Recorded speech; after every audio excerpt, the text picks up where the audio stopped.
سورة محمد الذي ويمنع على سورة قتال فسلور رکوگانو او فعدد آیاتونو باندې هغه مشتمل سورت دی. دا سورت هغه مدني سورت دی، یعنی دا په مدینه منوره کې دا سورت هغه نازل شوی دی، مدني سورت دی ته ویل شي. لیکن یو آیات هغه داسې دی چې هغه آیات هغه هلته به تفصیل هم راشي کله چې نبی علیه السلام د مکې نه هجرت کوو مدینې ته، او نبی علیہ السلام چې کله غار حرا دا غار ثور طرف ته هغه تللو، په دغه وخت کې نبی علیہ السلام د مکې ته کتلي وو، په دغه وخت کې نبی علیہ السلام سره ارشادات فرمایلي وو، هلته به تفصیل هغه راشي. په هغه وخت کې هغه آیات هغه نازل شوی دی په دې صورت کې هغه یو آیات. نو بعض علما وایي چې هغه بیا مکې دی او بعض وایي چې نه هغه هم په مدینه کې هغه یې ثابت دي. بهرحال دا صورت هغه مدني صورت دی. په دې تیرو آیاتونو کې هغه د کافرانو ته د تنبیه هغه تذکره وه چې ګوره جنات هغه فطرتن هغه مخلوق دی چې د هغو په فطرت کې هغه سرکشي ده، خو د هغې باوجود هغې جنات هغه ایمان راوړی و. کافرانو ایمان راوړو، د هغو د تنبیه او د آخرت د عذاب هغه تذکره وه. دې صورت په شروع کې هم دغه تذکره هغه کېږي چې څوک مؤمنان دي د هغوی د ایمان هغه بدله بسئ، او چا چې کفر اختیار کړو د هغوی د کفر چې دی نه هغه بدله بسئ. بیا وروسته چې دی نه هغه د جهاد او د قتال چې دی نه هغه بیا ټوله دغه صورت د جهاد په باره کې نازل شوی دی. ځکه د دغه صورت هغه دویم نوم سورې قتال دی. قتال چې دی نه هغه جنګ ته ویلی شي، د دې وجې نه دغه صورت چې دی نه هغه به دغه قتال باندې مشتمل دی، نو د صورت نوم قتال نوم دی،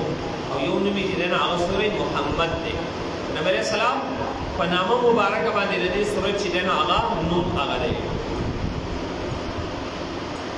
نو فرمایي الذین هغه کسان کفروا چې کافران دي وصدوا عن سبیل الله او منکۍ خلک د الله د لارې نه، او ضل اعمالهم د دې اعمال هغه برباد دي. د دې نه مراد بعض مفسرین وایي چې هغه د مکې مشرکان دي. یا والذین آمنوا هغه کسان چې مؤمنان دي وعملوا الصالحات او نیک عمل کوي، د دې نه مراد چې دی نه هغه انصار دي، د مدینې صحابه دي. نو د دې اولنی نه خو دغه خصوصي او عمومي چې دی نه هغه د دې مطلب یا عام دی. څومره کافران چې دي که هغه د مکې مشرکین دي یا د دې نه علاوه هر څومره کافران دي، وصدوا عن سبیل الله او د دې کار سره خلق منکۍ د الله د لارې نه. یعنې څوک چې کله نیک عمل شروع کړي، نیک کار کوي، د دې کار دا دی چې د هغې نه یې منع کوي. که څوک لمونځ کوي چې دی یې منع کوي، چا به لمونځ کوو دی به منع کول، څوک تلاوت کوي دی به یې منع کوي، څوک نیک عمل کوي دی چې دی نه به هغې کې رکاوټ ګرځېږي، دا د کافرانو پېښه ده او دا د کافرانو کار دی. نو د دې بدله الله پاک ذکر کوي د دې اعمال برباد دي. اعمال څنګه برباد دي؟ مفسرین ذکر کوي که بالفرض دی په دنیا کې هغه ظاهري طور نیک عمل کوي، نیک عمل به څنګه شي؟ مطلب دې چې دی نه هغه د یو غریب سره هغه ښه کوي. نو د کافرانو هغه عادت دا و د غریبانانو سره به یې ښه کول، ښه سلوک کوو. د حاجیانو چې دی نه هغه به خدمت کوو، د ګاونډي سره به هغوی ښه سلوک کوو. نو دا څومره صله رحمي به یې کوله، یعنې د رشته دارو سره به تعلقات هغه ساتل، دا د کافرانو هغه کارونه. نو دا کارونه خو اوس نیک دي، خو هلته بنیاد غلط دی. کله چې بنیاد دی یو څیز غلط وي، لکه ته په دې باندې چې دی نه هغه ډېر لوی عمارت ودرې، خو بنیاد خراب دی، بنیاد دې غلط ایښودلی دی، دغه عبارت هیڅ فایده چې دی نه هغه نه ورکوي. د دې وجې نه علما هغه په دې زور ورکوي چې اول د ټولو نه اول خپل عقیده چې دی نه هغه برابر کړه. چې کله ستا عقیده برابر وه، عقیدتن تو چې دی نه هغه صرف بې برابر وې، شرکي عقیده ستا نه وه، مخکې د چې دی نه هغه ته د اعمالو چې دی نه هغه یو انبار ولګوه، د دا به چې دی نو هغه تعالی پیدا درکړي خو دلته کې که ستا عقیده غلطه وه دا بنیاد دې غلط دی او ته صرف په عمل پسې نښته یې او د عقیدې فکر نه کوې او وایې د عقیدې په خبرې کې ګوتې مه وهئ نو دا چې دی نو هغه دا خبره نقصاني ده او که څوک د عقیدې په باره کې بحث کوي خبره کوي وضاحت کوي نو هغه ته بیا د فرقواریت هغه نسبت کول دا چې دی نو هغه غلط دی ځکه نبی علیه السلام د ټولو نه اول چې دی نو هغه د عقیدې د درستوالي هغه دعوت ورکړی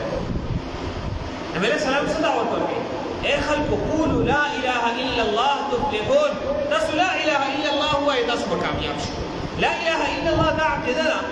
چې الله صرف او صرف یو دی د هغه سره نه په ذات کې څوک شریک شته نه په صفاتو کې چې د هغه څوک شریک شته دی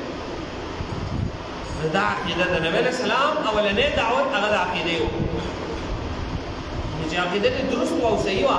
نو ستا د اعمالو انبار که لګېدلی دا به چې دی نو هغه ستا په کار راځي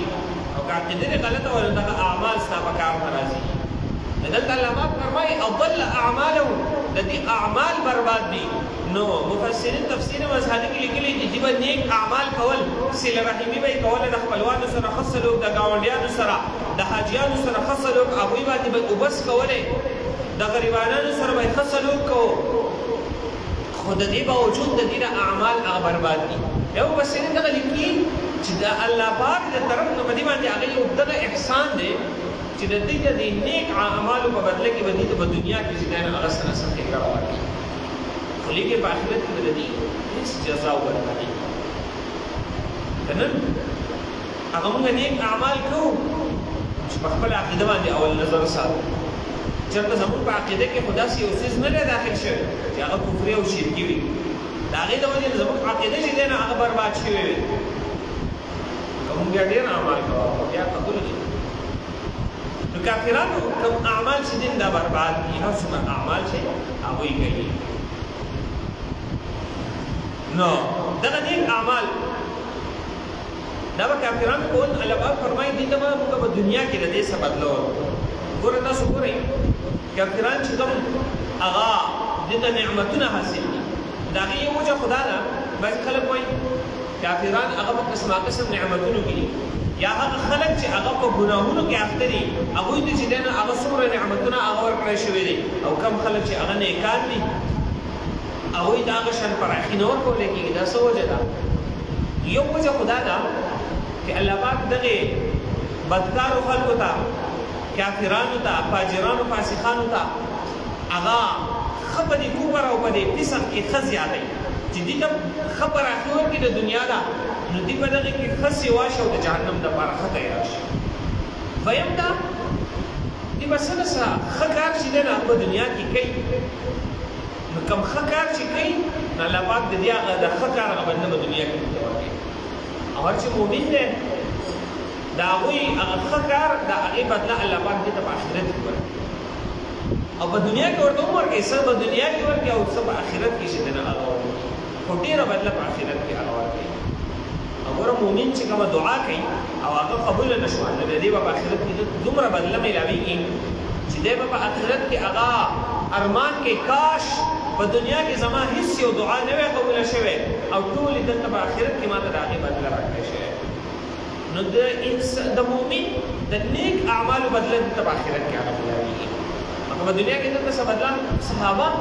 او نیکان خلک دې په دې به خفه کېدل چې دوی په دنیا کې صحابه واقعات سره وګوري هغه مخې ته کړي نو هغوی به انتهایي خفه وو په دې باندې چې کله به هغوی ته په دنیا کې هغه سفر اخر راغله کله چې په دې آخرت دور کې کله چې د صحابو د آخري وخت او د تابعینو دور شروعېدو به د صحابو باندې انتهایي پر اخر راغله فتوحات وشول نو صحابه به انتهایي خفه وو داسې نه شي زموږ د نیک اعمالو هغه بدله موږ په دنیا کې نه راکړی شي دا به د هغوی خفګان واقعات سره وګورئ هغوی هغه خبرې د هغوی هغه ارشادات واوري حیران شي سړی هغوی به په دې باندې خفه کېدل موږ ته ولې دا بدله میلاوي په دنیا کې داسې نه شي د آخرت هغه بدله زموږ ختمه شي والذین کسان آمنوا چې ایمان راوړو وعملوا الصالحات او نیک عمل وکړو وآمنوا او ایمان راوړو بما په هغه څه نزل علی محمد چې په نبی علیه السلام باندې هغه نازل کېږي ګوره دلته نبی علیه السلام نوم مبارک ذکر شوی دی دې وجې نه د سورت نوم هم سورې محمد دی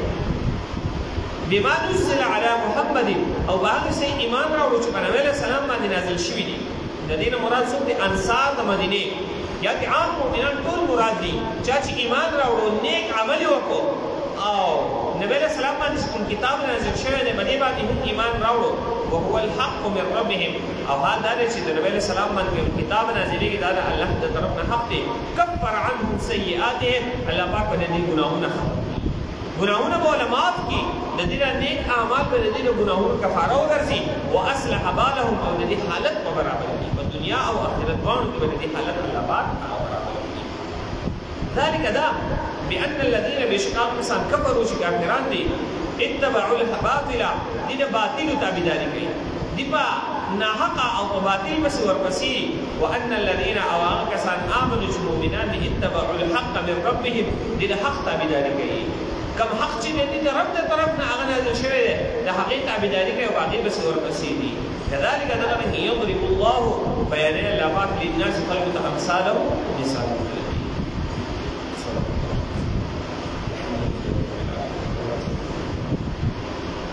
الصلاة والسلام على نبينا محمد وعلى آله وصحبه أجمعين.